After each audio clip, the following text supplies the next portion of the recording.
areas in the Baltic, the Poles are pushing shale gas. In Germany and Austria, there's a lot of potential worldwide for this. And again, it's technology driven as we get smarter. Other questions? What? This gentleman, let's let him in the back first. Yeah, John Siciliano with Energy Washington. I just had you said it's technology driven. Excuse me, can you speak up a little bit? Yeah, 1 second. You said it's technology driven. There's appropriations for R&D and DOE budget. Some of them have been zeroed out. And so, what's your opinion of that? It seems like there's a backing away from advancing technology in DOE at a time where you say there's huge potential, but we need technology to get at it. So.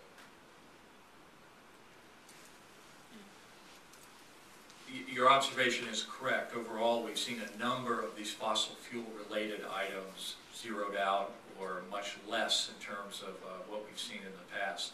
Obviously, industry on the upstream side has done a lot on their own with respect to these technologies. It's an economic element to them.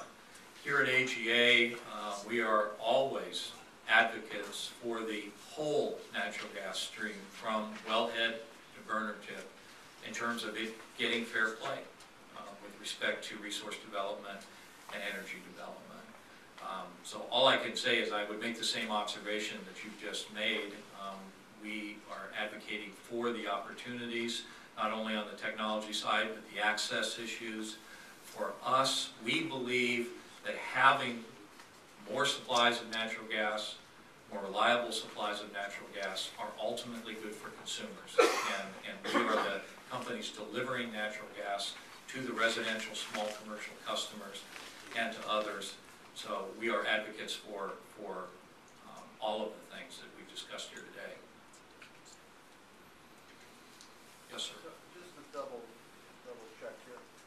Essentially, you're saying all of the increase between 2006 and 2008 is a result of shale. No, that is not correct. That's what I'm trying to figure out. Sure.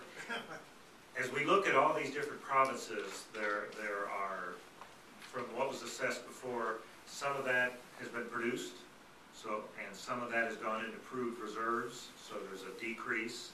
Some of that has been condemned by drilling. Areas that we thought were favorable, that say were in the frontier and the speculative, may have been drilled and condemned. However, areas that were in the speculative or frontier category could have been drilled and gone right to proved reserves and production. So there's all these net changes.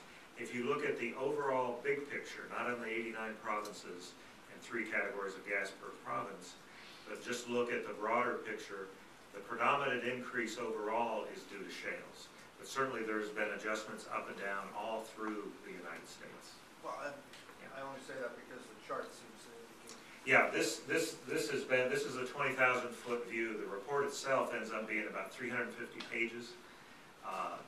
And so you can get much more of analysis of past production and assessments and today's assessment. And secondly, do you have any breakdown of what changes have occurred in the Alaska resource? Well, we have not reported any changes for several reports because of the lack of drilling, the lack of exploration, the lack of drilling. Most of the natural gas in Alaska is either consumed in compression or used to add energy to the gas caps of the liquids that are being produced. In other words, repressuring the reservoirs. There's a lot of natural gas in Alaska, and one point to make is that roughly 25 trillion cubic feet of natural gas in Alaska used to be classified as proved reserves by companies. And then in the late 80s, when it was clear that a pipeline was not going to be built at that time, those companies took that gas off their books. And those proved reserves became potential resources for us. We picked them up so the gas didn't disappear. But it's very, very good potential resource because it used to be proved reserves. And that's an accounting question. So we know a lot about the natural gas, a large portion of it in Alaska, very well.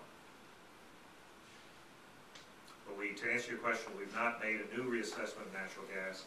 There aren't people working those areas, actively exploring and producing those wells. And until we get a pipeline, we're not going to see much change.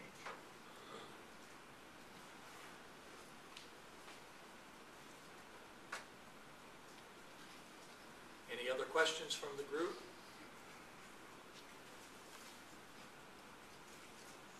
Well, I appreciate greatly you being here and taking a look at the report, look at the assessment, and taking a look at natural gas as a solution to our energy future.